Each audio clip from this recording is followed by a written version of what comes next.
Когда в декабре 49-го в Москву приехал вождь китайских коммунистов Мао Цзэдун, во всем мире с надеждой или со страхом следили за тем, что теперь произойдет. После победы народного Китая советские и китайские коммунисты сообща владели уже третью миром. И судьба всего человечества зависела от того, как складываются отношения Сталина и Мао. Что они замышляют вдвоем? И чего можно ждать от нового хозяина Китая, которого в мире еще совершенно не знали? 1 октября 1949 года Мао Цзэдун появился перед огромной толпой на Пекинской площади Тяньаньмэнь и провозгласил создание Китайской Народной Республики.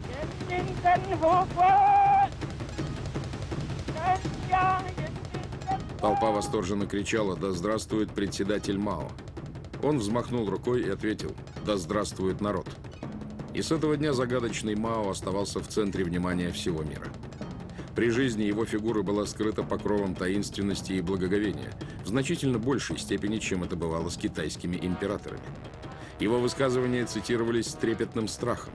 И кто мог с уверенностью сказать, что понимает Мао и способен предугадать его шаги?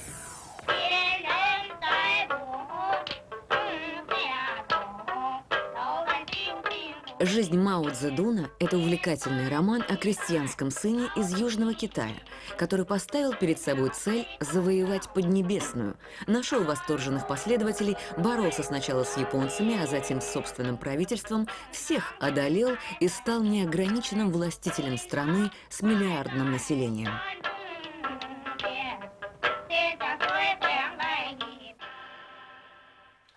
В декабре 49-го в Москве пышно отмечали 70-летие советского вождя. Мао, как дорогой гость, сидел рядом со Сталиным. Но никто не знал, о чем они договорились. И договорились ли вообще. Ходили слухи, что Сталин не очень доверяет слишком самостоятельному Мао Цзэдуну, что он поддерживал совсем других людей в руководстве китайской компартии, но его главного любимца отравили. И что Мао намерен держаться на особицу, потому что он сам великий вождь.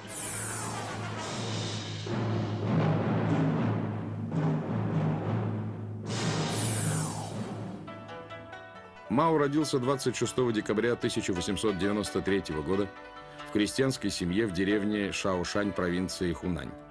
Его имя Цзэдун в переводе с китайского означает «сияющий на востоке». Мао обожал свою мать и ненавидел отца. Во время культурной революции говорил: «Мой отец был плохим человеком. Если бы он был сейчас жив, ему следовало бы сделать самолет». Так хунвейбины поступали со своими жертвами. Выкручивали им руки за спиной, а голову опускали вниз. Как это ни странно для вождя революции, Мао был человеком книги, а не действия. Он хотел учиться, много читал, писал стихи. Поздно вставал и с юных лет страдал от бессонницы. Знакомство со снотворными улучшило его жизнь. Он даже сравнил изобретателя снотворных с самим Карлом Марксом. В юные годы Мао был невысокого мнения о своем народе. По своей природе люди в нашей стране инертны, лицемерны, довольствуются рабским положением и полны предрассудков. Страна должна быть разрушена, а затем построена заново. Мао преподавал в школе историю, но не собирался довольствоваться столь скромной ролью. «Такие люди, как я, — говорил он, — в долгу лишь перед самими собой. Мы ничем не обязаны другим. Великие герои становятся могущественными, неистовыми и непобедимыми. Сила героев подобна урагану, вырывающемуся из теснин ущелья, подобна сексуальному маньяку, охотящемуся за своей жертвой. Их не остановить». Дорогу в большую политику ему открыла революция. Мао Цзэдун увлекся коммунистическими идеями и подумал о поездке в Мекку революции Россию. Пытался брать уроки русского у одного иммигранта, но не осилил даже алфавита. Маньчжурская династия Цин правила в Пекине с 1644 года. Маньчжуров было меньше ханьцев, основной этнической группы Китая. Поэтому свержение правящей династии воспринималось как освобождение от власти инородцев. Символическим актом стало избавление от косы, которую носили мужчины. Короткие волосы означали поддержку революции. Косы обрезали принудительно. А маньчжурам еще и отсекали головы. Восставшие революционеры писали: «У маньчжура сердце змеи, нрав хищного зверя. Режь монголов и маньчжур, убивай заморских скотов». 29 декабря 1911 года в Нанкине вождя революции Сунь Яцена провозгласили временным президентом Китайской республики. 12 февраля 1912 вдовствующая императрица Лун Юй обнародовала декрет об отречении. В октябре 19-го Сунь Яцен преобразовал Джунхуа Гоминдан, китайскую революционную партию, в Джунго Гоминдан, китайскую национальную партию. Сунь Яцен искал союза с Москвой. Партия Гоминдан дважды пыталась вступить в Коминтерн, но ее не приняли. После кончины Сунь Яцена от рака главой центрального правительства Китая стал генерал Чан Кайши. Чан Кайши побывал в Советском Союзе задолго до Мао Цзэдуна, осенью 1923 года, еще будучи начальником штаба китайской армии. Его принял секретарь ЦК партии Ян Эрнестович Рудзутак. «Мы, представители партии Гоминдан», — уважительно говорил ему Чан Кайши, «прибыли в Москву для того, чтобы ознакомиться с Российской коммунистической партией в лице ее Центрального комитета и получить советы для нашей работы». Чан Кайши руководил страной 22 года, пока его не одолел Мао Цзэдун. Коммунистическая партия Китая образовалась с помощью Коминтерна. Советские руководители разрывались между Гоминданом и китайской компартией. Дружить хотели и с правительством, как реальной властью, и с товарищами-коммунистами. В Китай отправили большой отряд военных советников и разведчиков. Они помогали и Гоминдану, и компартии. Эта двойственность определяла отношения между двумя странами. И Чан Кайши то отчаянно нуждался в советской помощи и тогда терпимо относился к коммунистам, то пытался задушить компартию и ссорился с Москвой. В 1927 году Чан Кайши приказал арестовать коммунистов и изгнал из страны советских военных. Правительственные войска расстреливали коммунистов. Погибли тысячи людей. Казнили и жену Мао Цзэдуна Кай Хуэй. В первый раз его женил отец, когда Мао исполнилось всего 14 лет. Невеста была на 4 года его старше. Они пробыли в браке год. В 1910 году она умерла. Американскому журналисту Эдгару Сноу в 1936 году Мао рассказывал: «Я никогда не жил с ней, я не считал ее своей женой и почти не думал о ней». Он женился на Ян Кай Хуэй, дочери своего преподавателя, но со временем утратил к ней интерес. Когда ушел вместе с партизанами в горы, то нашел себе третью жену, Хэ Цзиджэнь, которой было 18 лет. Мао бросил Кай Хуэй, родившую ему 3 сыновей. Она страдала без мужа, постоянно думала о Мао. Передавала мужу квашеную фасоль с красным перцем, любимое блюдо Мао, писала ему стихи. «Я уже много дней не сплю. Я просто не могу спать. Я схожу с ума. Прошло уже столько дней, а он не пишет. Я жду день за днем. Слезы. Если бы только я могла забыть его, но его прекрасный образ, как я люблю его. Небеса, дайте мне верный ответ». Солдаты сняли с расстрелянной жены Мао башмаки и забросили их подальше. Таково было поверье, иначе дух убитой женщины стал бы их преследовать. Когда солдаты ушли обедать, выяснилось, что женщина еще жива. Солдаты вернулись и добили ее. 10 июля 1929 года китайская полиция арестовала советских работников Китайско-Восточной железной дороги, которая находилась в совместном владении двух стран. 6 августа все советские военные силы на Дальнем Востоке были объединены в особую дальневосточную армию. Ее возглавил Василий Блюхер. 16 августа Советский Союз разорвал дипломатические отношения с Китаем. В октябре начались боевые действия.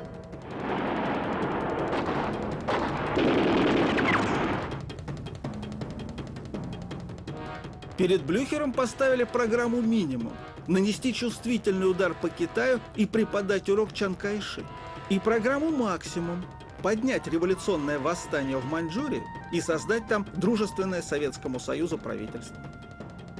7 октября 1929 года Сталин объяснял своему ближайшему помощнику Молотову: «Отдельные отряды, посылаемые нами в Маньчжурию для выполнения эпизодического характера заданий, дело, конечно, хорошее, но это не то. Теперь надо пойти на большее. Нам надо организовать 2 бригады, главным образом из китайцев, снабдить их всем необходимым – артиллерия, пулеметы и так далее, поставить во главе бригад китайцев и пустить их в Маньчжурию, дав им задание поднять восстание, занять Харбин, установить революционную власть. Но поднять революцию в Маньчжурии Красной Армии не удалось. Пришлось восстанавливать отношения с китайским правительством. Чан Кайши тоже не мог позволить себе полный разрыв с Советским Союзом, где находился его сын Дзян Цзиньго. В 1925 году советские представители уговорили Чана отправить сына в Москву. Назад не отпускали. Сын президента Китая превратился в заложника. А Чан Кайши дорожил наследником. 14 декабря 1931 записал в дневнике: «Я совершил страшное преступление, подверг риску жизнь наследника». На запросы президента Москва отвечала, что его сын вполне счастлив и отказывается возвращаться в Китай. Принято считать, что Компартия Китая всегда держалась особняком, а Сталин не доверял Мао, который хотел быть самостоятельным. В реальности в руководстве Компартии было 3 группировки: старые коминтерновские кадры, выпускники московских учебных заведений и местные партизанские командиры. Сталин не давал ни одной группе взять верх. Компартия 7 ноября 1931 года провозгласила создание Советской Республики. Мао возглавил это непризнанное государство и стал называться на советский манер председателем Центрального исполнительного комитета. Вот тогда подчиненные и стали именовать его председатель Мао. Командующий китайской Красной армией Чжу Дэ и секретарь ЦК Чжоу Энлай, будущий глава правительства, хотели избавиться от соперника, отправить Мао на лечение в Москву. Им не позволили. На 7-м конгрессе Коминтерна летом 1935 года Мао назвали знаменосцем мирового коммунистического движения вместе с болгарином Георгием Димитровым, который прославился после неудачной попытки нацистов обвинить его в поджоге Рейхстага. Главным противником Мао был руководитель китайской делегации в Коминтерне Ван Мин, безжалостный и амбициозный человек. Он себя видел руководителем партии. В его аппарате составили справку о Мао для руководителей Коминтерна. Социальное происхождение – мелкий помещик. Сильный работник, агитатор и массовик. Умеет внедряться в гущу массы. Имеет богатейший опыт крестьянского движения и партизанской войны. Есть недостатки. Недостаточно теоретическая подготовка, поэтому легко может совершить отдельные политические ошибки. Ван Мин обвинял Мао в троцкизме и пересылал свои критические послания в Москву через советских военных разведчиков. Но летом 1938 года Москва согласилась на избрание Мао генеральным секретарем ЦК Компартии. С конца 20-х годов, считает профессор Александр Панцов, именно Москва активно способствовала выдвижению Мао. Сталинский Коминтерн поддерживал его и вставал на его защиту, когда кто-либо из руководящих деятелей Компартии Китая выступал против него. Москве и прежде всего Сталину Мао обязан своим возвышением. С начала 30-х китайская политика Сталина стала определяться противостоянием с Японией. Корея была тогда японской колонией, и с ее территории императорская армия пыталась захватить Китай. Японцы полагали, что вправе управлять всем Дальним Востоком и Юго-Восточной Азией. Японский генерал Иване Мацуи, командовавший экспедиционным корпусом в Китае, говорил: «Борьба между Китаем и Японией – это схватка между братьями внутри азиатского семейства. Мы делаем это не потому, что ненавидим китайцев, а потому, что слишком их любим. Это как в семье, где старший брат делает все, что в его силах, чтобы заставить младшего брата вести себя достойно». Старшим братом по праву должен был считаться Китай, куда более древнее государство. Япония много позаимствовала у китайцев, от иероглифики до чайной церемонии. Но на поле боя китайцы не устояли перед японцами. Это было время колоссального унижения китайцев. Первая мировая война оказалась крайне выгодной для Японии, оставшейся в стороне. Воюющие державы раскупали японскую сталь и текстиль. Окончание войны привело к тяжелому экономическому кризису. Упал спрос на японские товары. Заводы, работавшие на войну, закрылись. Японцы решили, что это заговор, что против них объединился весь мир. Население Японии за полвека увеличилось вдвое. Сельское хозяйство не могло прокормить страну. Идея территориальных приобретений становилась все популярнее. Китай оказался очевидной целью – огромная и плохо управляемая территория. 18 сентября 1931 года японцы устроили взрыв на железной дороге, обвинив в этом китайцев. Это стало формальным поводом для захвата Маньчжурии, которая была в 1932 году превращена в марионеточное государство Маньчжоу-го. Чан Кайши просил Москву оказать военную помощь. Сталин держался крайне осторожно. Писал своим соратникам Кагановичу и Молотову: «Наше военное вмешательство, конечно, исключено. Дипломатическое же вмешательство сейчас нецелесообразно, так как оно может лишь объединить империалистов, тогда как нам выгодно, чтобы они рассорились». Нарком обороны Ворошилов более откровенно выразил эти настроения в письме своему заместителю Яну Гамарнику. «Япошки и мерзавцы, и наглые ловкачи. Китаёзы, идиоты и болваны». Весной 1932-го Советский Союз признал Маньчжоу-го де-факто и разрешил марионеточному государству открыть консульство в Чите и Благовещенске. Маньчжоу-го, то есть японцам, продали и китайско-восточную железную дорогу. Но избежать противостояния с Японией было невозможно, и Китай становился естественным союзником. Теперь Сталина больше интересовала не революция в Китае, а готовность китайцев воевать с японцами. Он поддерживал любого китайского политика, намеренного сражаться. Чан Кайши рассчитывал, что его спасение в огромных просторах Китая. Японцам не по силам оккупировать всю страну. Но 7 июля 1937 года Япония начала полномасштабную войну против Китая. Вскоре японцы взяли Пекин. В августе под Шанхаем разбили 73 из 180 китайских дивизий. Чан Кайши попросил военной помощи у Советского Союза. Он предложил забыть прежние распри и объединиться против общего врага. 26 ноября 1937 года Чан Кайши отправил Сталину телеграмму с просьбой перебросить в Китай Красную армию для совместной борьбы против японцев. Отправлять войска и вступать в прямое военное столкновение с японцами Сталин не хотел. Но ему важно было не допустить капитуляции Китая, заставить Чан Кайши продолжить сопротивление, чтобы у японцев руки были связаны. Сталин выделил Китаю кредиты на льготных условиях, оружие и боевую технику.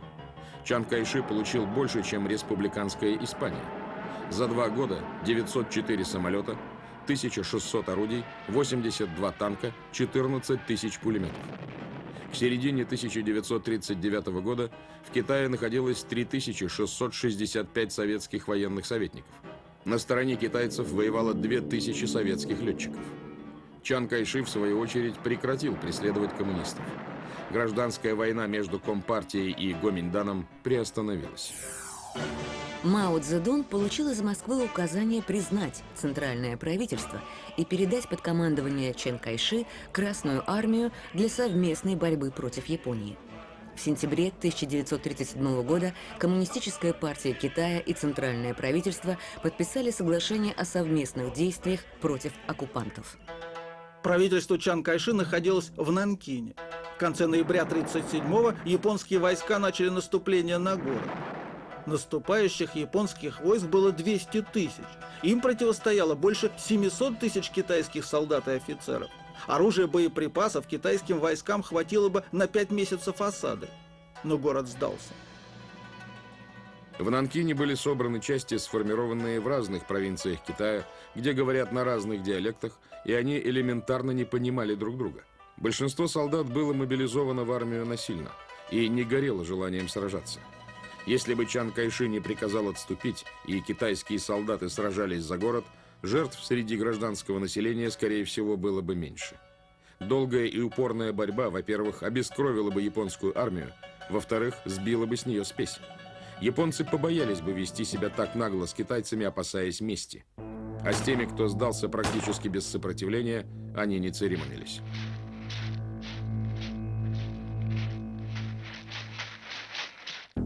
Японские военные воспитывались в совершенно иной культуре, где пилотам вместо парашюта вручали меч, где самоубийство предпочтительнее капитуляции. Японцы с презрением смотрели на китайцев, испуганных и неспособных к сопротивлению. Японские солдаты, в отличие от китайских, твердо верили в победу, в превосходство своего оружия и своей стратегии. Победа в бою достигается не численным превосходством и не материальным преимуществом, а хорошей подготовкой, волей к победе и боевым наступательным духом, говорилось в уставе императорской армии.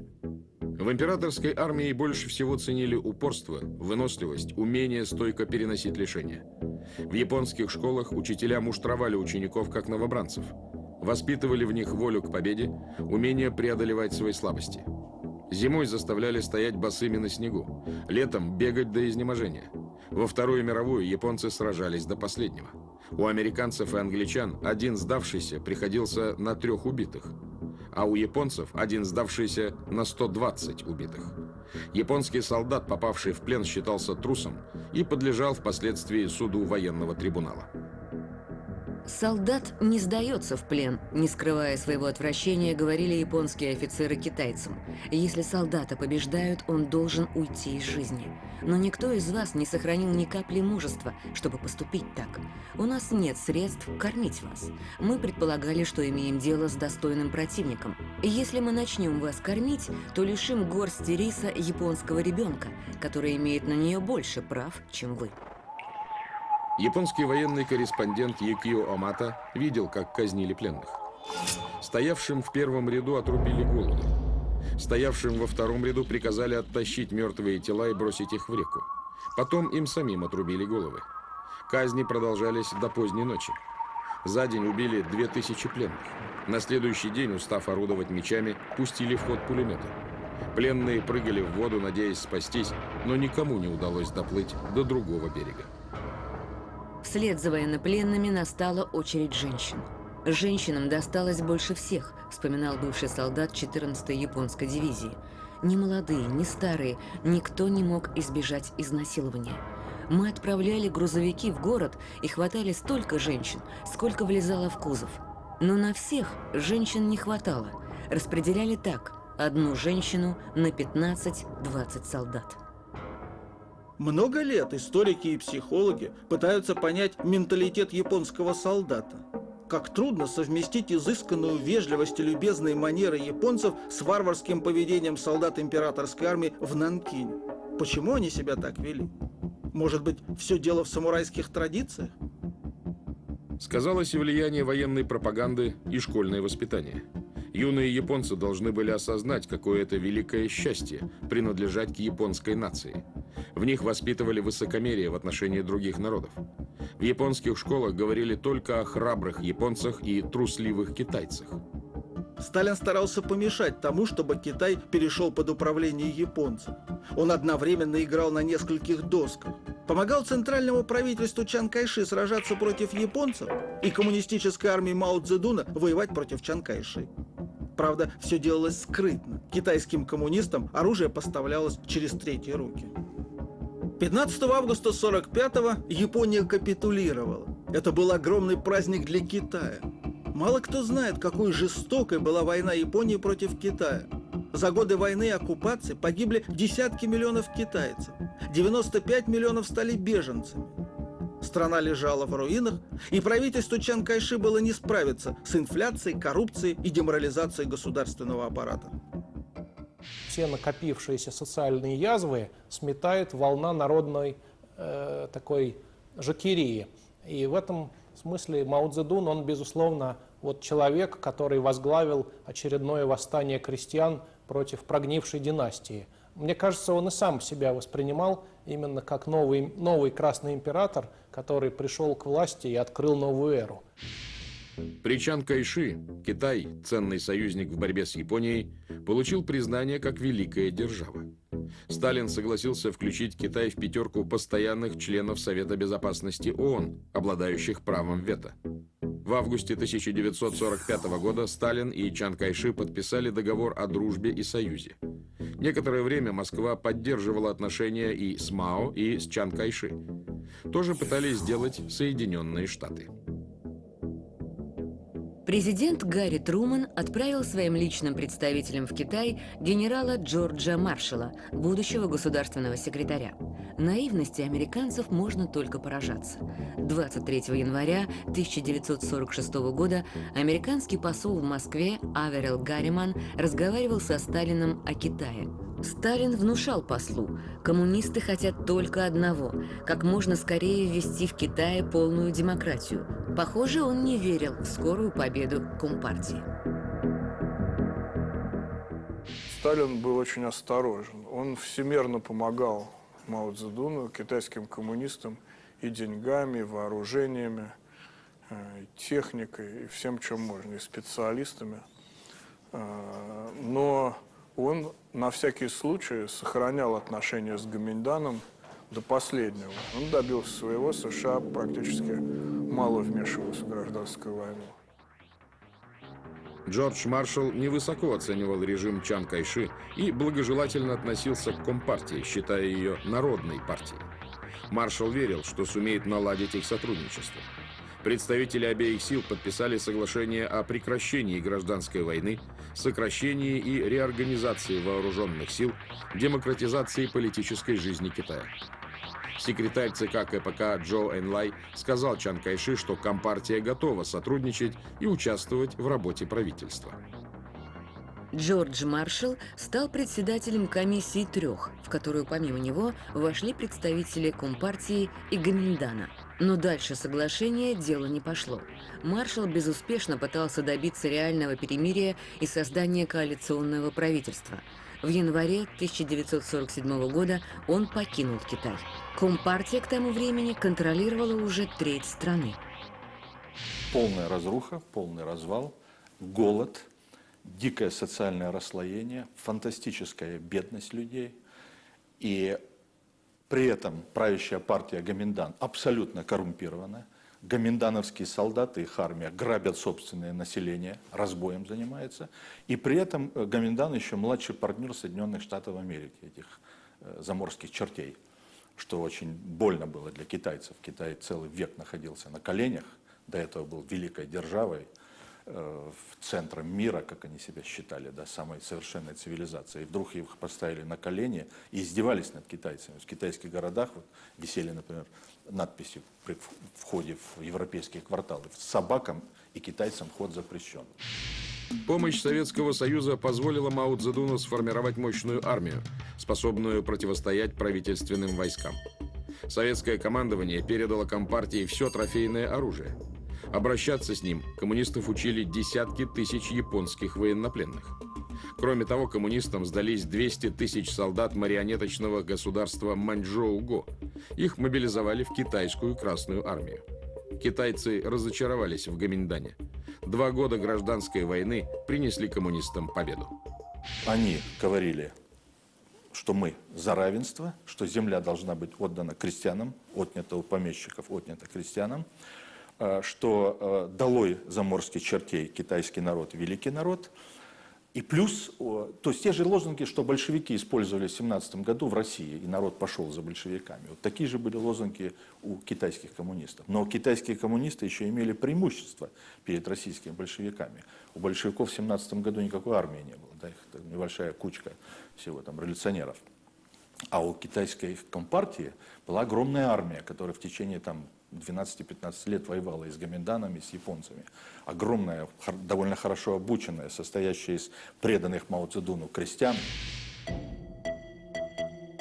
Мао Цзэдун телеграфировал Сталину. Гоминьдан потерял доверие китайского народа. Широкие массы поддерживают нашу партию. Сейчас обстановка сложилась так, что в течение ближайших 4 лет режим Чан Кайши будет уничтожен. Китай вступил на путь нового революционного подъема.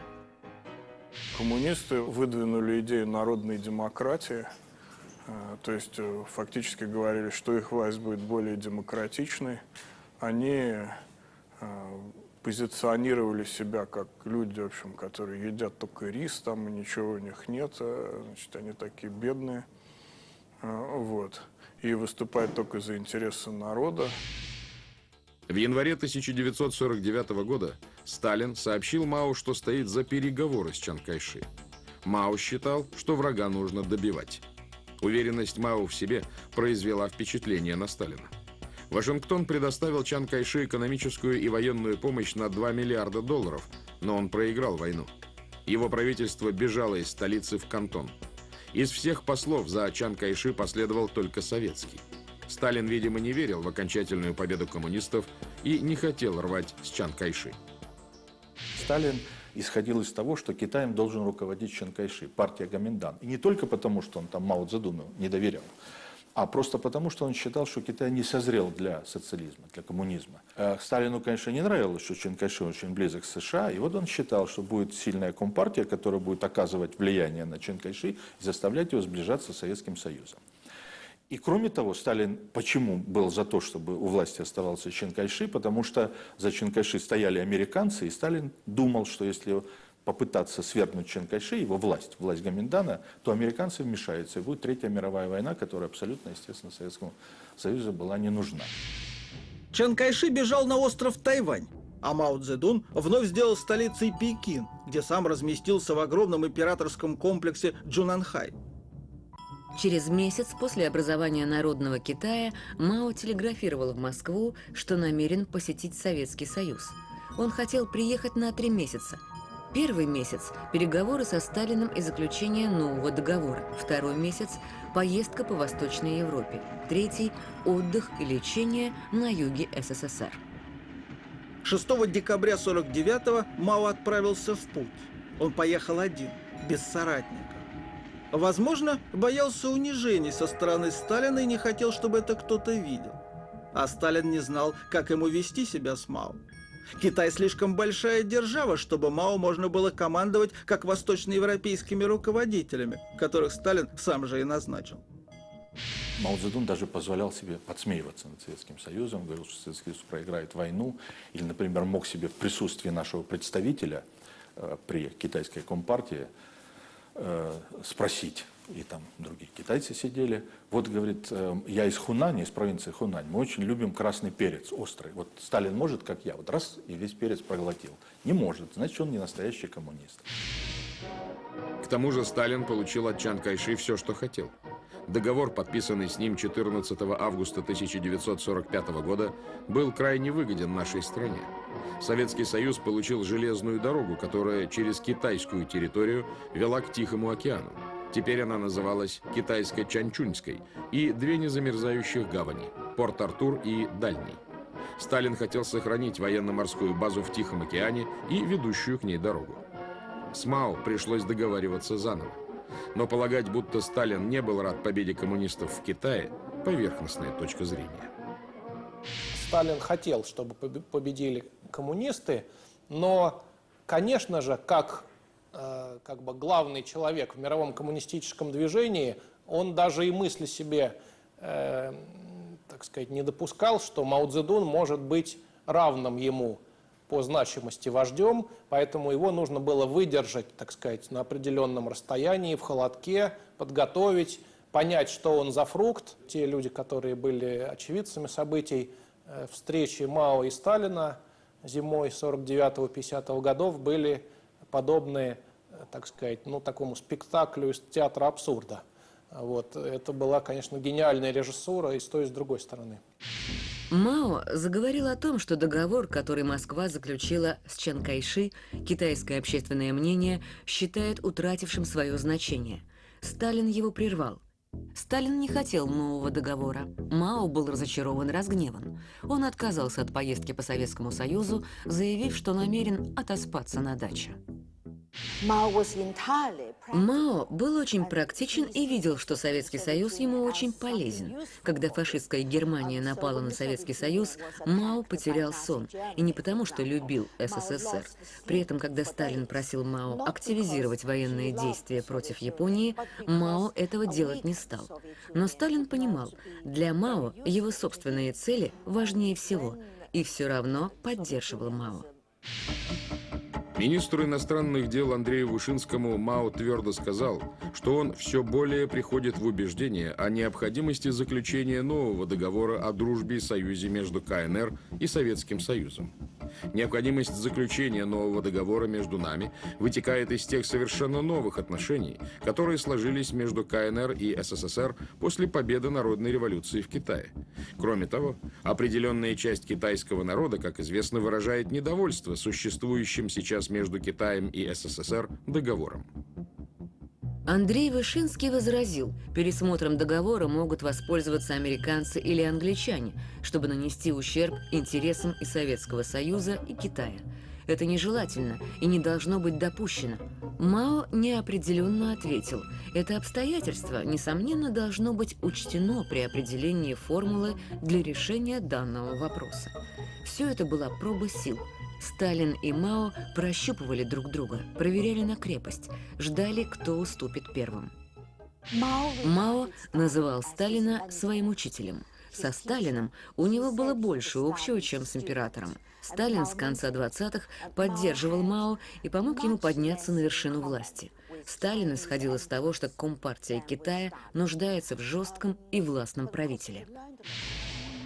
Сталин не мог позволить себе поссориться с Мао. Вечером на дачу к Мао приехали Молотов и Микоян. Они сообщили китайскому вождю: Советский Союз готов заключить новый договор. Начальник охраны Ван Дун Син пометил в дневнике: у Мао особенно хорошее настроение.